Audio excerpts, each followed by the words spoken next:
नमस्कार, live cities के night bulletin दिन भर बिहार में आपका स्वागत है। खबरों की शुरुआत करेंगे, लेकिन उससे पहले एक नजर डालते हैं आज की सुर्खियों पर। बिहार पुलिस बहाली पर सीएम नीतीश का बड़ा ऐलान। जम्मू में बिहार के 3 लोगों की मौत पर सीएम नीतीश दुखी। कश्मीर में हुए आतंकी हमले पर चिराग ने की कड़ी निंदा। डिप्टी सीएम विजय सिन्हा ने तेजस्वी यादव को घेरा। रामगढ़ सीट पर पीके करेंगे ऐलान। बीजेपी आरजेडी को भी लताड़ा। जेडीयू के नीरज कुमार ने तेजस्वी यादव पर बोला बड़ा हमला। बहू को उम्मीदवार बनाने पर मांझी ने विपक्ष को दिया जवाब। बेगूसराय में ज्वेलरी शॉप में बड़ी लूट, खूब हुई फायरिंग। जहरीली शराब कांड में सारण में 5 पुलिसकर्मी सस्पेंड। किशनगंज में सिलेंडर फटने से लगी आग, कई झुलसे। अब खबरें विस्तार से।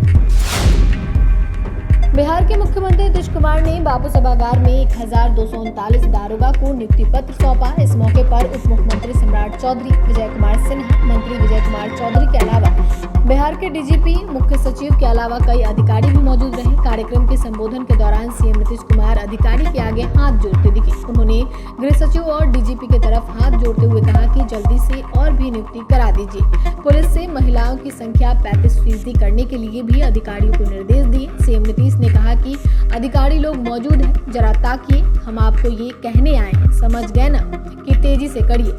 अगला साल तो चुनाव होने वाला है, तो उससे पहले 6 महीने में आप पूरे तौर पर बहाली कर लीजिए। सिर्फ पुलिस बल ही नहीं, उसके बाद जो अधिकारी लोग हैं उनको भी बढ़ाएंगे। इस नियुक्ति पत्र वितरण समारोह की सबसे बड़ी विशेषता यह रही कि भारत में पहली बार किसी राज्य में 3 ट्रांसजेंडर को दारोगा के पद पे नियुक्त किया गया है। खुद मुख्यमंत्री नीतीश कुमार ने नियुक्ति पत्र सौंपा है।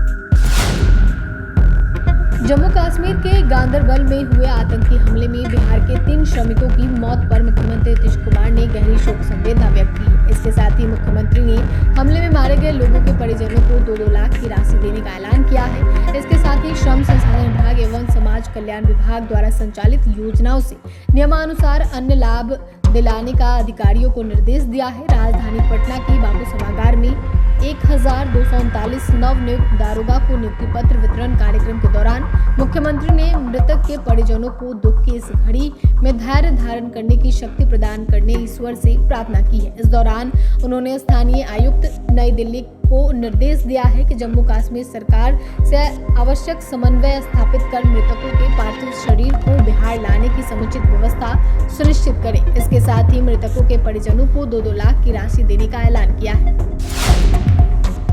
केंद्रीय मंत्री चिराग पासवान ने कश्मीर में हुए आतंकी हमले को लेकर प्रतिक्रिया देते हुए कहा कि कश्मीर में नई सरकार बनने के बाद इस तरह के आतंकी हमले बढ़ गए हैं। बिहार के मजदूरों को भी मौत हुई है। यह घटना काफी दुखद है। आतंकी हमले पर चिराग पासवान ने उठाए सवाल। चिराग पासवान ने कहा कि इस घटना को लेकर केंद्र सरकार पूरी तरह से कार्रवाई कर रही है, लेकिन नई सरकार जो जम्मू कश्मीर में बनी है उन्हें भी इस बढ़ते हुए घटना को लेकर बड़ी कार्रवाई करनी होगी। उन्होंने कहा कि इससे पहले जब केंद्र का शासन जम्मू कश्मीर में हुआ था, इस तरह की घटनाओं में काफी कमी आई थी। गिरिराज सिंह की यात्रा पे चिराग बोले कि केंद्रीय मंत्री गिरिराज सिंह हिंदू स्वाभिमान यात्रा पे निकले हुए हैं। उनकी यात्रा के ठीक बाद भागलपुर में मूर्ति तोड़ी गई। चिराग ने कहा कि यह जांच का विषय है।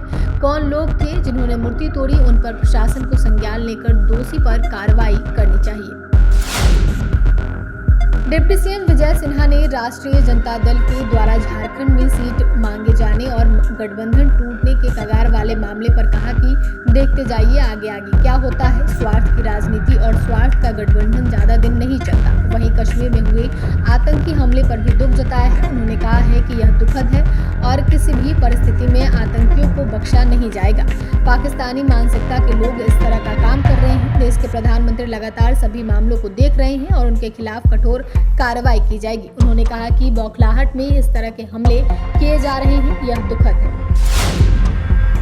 बिहार की 4 सीटों पर होने वाले उपचुनाव के लिए महागठबंधन और एनडीए ने अपने प्रत्याशियों का ऐलान कर दिया है। इस बीच प्रशांत किशोर की जनसुराज भी 3 सीटों पर कैंडिडेट की घोषणा कर चुकी है, जिसमें तरारी से लेफ्टिनेंट एसके सिंह, बेलागंज से प्रोफेसर खिलाफत हुसैन और इमामगंज से डॉक्टर जितेंद्र पासवान को उम्मीदवार बनाया गया है। लेकिन रामगढ़ की सीट पर मामला अटका हुआ है। आज जनसुराज के सूत्रधार प्रशांत किशोर ने प्रेस कॉन्फ्रेंस करके बताया कि रामगढ़ की पार्टी 5 संभावित प्रत्याशी हैं, जिनमें से विनायक जायसवाल, संदीप कुमार, आनंद सिंह, सुशील कुशवाहा और राम नारायण सिंह शामिल हैं। इनमें से कोई एक नाम फाइनल होगा, जिसका ऐलान मंगलवार को होगा। वहीं प्रशांत किशोर ने तेजस्वी यादव को बड़ा चैलेंज दिया है। उन्होंने तेजस्वी यादव को रामगढ़ से चुनाव लड़ने की चुनौती दी है।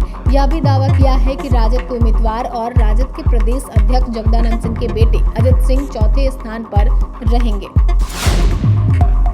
जदयू मुख्य प्रवक्ता नीरज कुमार ने एक बार फिर से नेता प्रतिपक्ष तेजस्वी यादव पर बड़ा हमला किया है। नीरज कुमार ने नेता प्रतिपक्ष तेजस्वी यादव पर सैलरी घोटाला करने का आरोप लगाया है। नीरज कुमार ने कहा कि तेजस्वी यादव ने एफिडेविट में अपनी सैलरी 11,812 रुपये 50 पैसे क्यों बताया, जबकि विधायक और विधान पार्षदों की बेसिक सैलरी ही 40,000 से अधिक होती है। तेजस्वी यादव ने 5 सालों में आमदनी 89,75,360 रुपए एफिडेविट में दिखाए हैं, जबकि उन्होंने 3 करोड़ रुपए कर्ज दे दिया है। आमदनी 89 लाख और कर्ज बांट दिए 3 करोड़। नीरज कुमार ने कहा कि आमदनी जब हर महीने 11,812 रुपए होगा तो चार्टर प्लेन में जन्मदिन में केक कटेगा। नीरज ने कहा कि विधायक बनने से पहले और उप मुख्यमंत्री बनने के बाद आय में 8 गुना का अंतर कैसे हो गया। जब कुछ नहीं थे तो उस समय आय ज्यादा था। तेजस्वी इन आरोपों का जवाब दे, आखिर उन्होंने गलत जानकारी क्यों दी।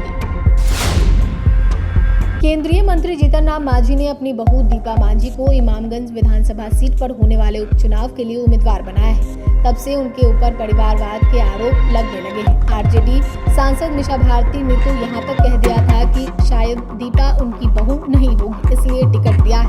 इसको लेकर अब मांझी ने मोर्चा संभाल लिया है। उन्होंने बेहद ही तल्ख अंदाज में विरोधियों को जवाब दिया है। पूर्व सीएम जीतन राम मांझी ने अपने सोशल मीडिया एक्स पर पोस्ट करके कहा कि दीपा कुमारी को आप सिर्फ जीतन राम मांझी की बहू बताकर हमारे ऊपर परिवारवाद का आरोप नहीं लगा सकते हैं। उन्होंने कहा कि मैं वैसे लोगों को बता देना चाहता हूं कि दीपा से मैंने संतोष सुमन की शादी इसलिए कराई थी कि वह हमारे समाज की पहली लड़की है जो तमाम सामाजिक ताना बाना के इतर हमारे गरीब बच्चों के बीच शिक्षा की अलग जगा रही थी। बेगूसराय में पीपी ज्वेलर्स में दिन दहाड़े 40 लाख की लूट हुई। लूट के दौरान बदमाशों ने शॉप के मालिक के बेटे राजीव और स्टाफ पर फायरिंग कर दी। दोनों को गोली छूकर निकल गई। इसके बाद राजीव बदमाशों से भिड़ गए। उन्होंने लाइसेंसी पिस्टल से फायरिंग कर दी। इसमें 2 बदमाशों को गोली लगी। इस दौरान स्टाफ ने सायरन बजा दिया। बाहर लोगों की भीड़ जुट गई। 2 अपराधी पैसे लेकर भाग निकलने में कामयाब हो गए। जिन 2 अपराधियों को गोली लगी थी उनको भीड़ ने पीटा। पुलिस भीड़ से बचाकर दोनों को अस्पताल ले गई। सारण में जहरीली शराब कांड के बाद जिले के पुलिस कप्तान डॉक्टर कुमार आशीष ने लापरवाह पुलिसकर्मियों पर सख्त कार्रवाई की है। काम में लापरवाही बरतने के आरोप में एसपी के निर्देश पे 5 पुलिसकर्मियों को निलंबित कर दिया गया है। एसपी ने बताया है कि किस तरह थानाध्यक्षों ने शराब माफिया पर कार्रवाई करने में लापरवाही बरती है। इन पुलिसकर्मियों को सस्पेंड करते हुए लाइन हाजिर किया गया है। एसपी ने प्रेस विज्ञप्ति जारी कर बताया कि मशरक थाना अंतर्गत इब्राहिमपुर गांव में नशीले पेय पदार्थ का सरगना और मुख्य आरोपी दीपक चौधरी काफी सालों से इस कारोबार में जुड़े हुए थे और इसकी भनक थानाध्यक्ष को कैसे नहीं थी, इस पर सवालिया निशान है। इसके बाद कार्रवाई करते हुए उन्होंने कार्य में लापरवाही बरतने के आरोप में निलंबित कर दिया। किशनगंज जिले के महीन गांव में खाना बनाने के दौरान एलपीजी गैस सिलेंडर फट गया, जिसमें 5 लोग झुलस गए। सभी घायलों को सदर अस्पताल में भर्ती कराया गया। प्राथमिक उपचार के बाद एमजीएम मेडिकल कॉलेज रेफर कर दिया गया। दिन में खाना बनाने के दौरान हुई इस घटना में 5 नाबालिग झुलस गए। वही घटना की सूचना स्थानीय लोगों ने पुलिस को दी। सदर थाना अध्यक्ष संदीप कुमार सभी एमजीएम मेडिकल कॉलेज पहुंचे, जहां गांव में अफरा तफरी का माहौल हो गया। सभी को तुरंत निकालकर एमजीएम इलाज के लिए भेजा गया।